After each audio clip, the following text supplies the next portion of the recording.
കവിത യാത്ര. രചന ശുഭ. ആലാപനം മണികണ്ഠൻ.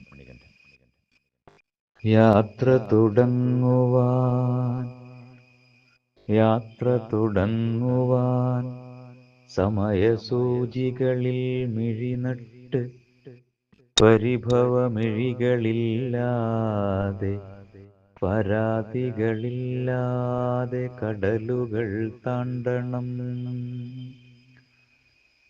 ആ ദ്വീപിന്റെ ചാരയാ മന്ദിരം, നീല നിറമാർന്ന കടലിനരികിൽ ചിപ്പികൾ, പച്ചപ്പുൽത്തകിടിയിൽ പൂക്കുടയേന്തിയ ശില്പം, മഞ്ഞമരങ്ങളും ചെറുവീടുകളും നീലമേഘങ്ങളും നീലക്കുന്നുകളും നിറഞ്ഞ സ്വർഗം കാലിന്റെ ചാരയാ മതിലിലെ പൂച്ചട്ടികളിൽ കുഞ്ഞുപൂക്കൾ,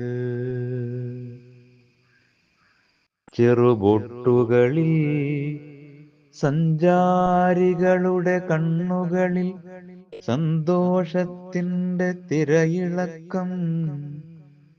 യാത്രയെന്നും മനസ്സിനെ മാറ്റിമറിച്ചൊരുണർവ് നൽകുന്നു. യാത്രയെന്നും മനസ്സിനെ മാറ്റിമറിച്ചൊരുണർവ് നൽകുന്നു.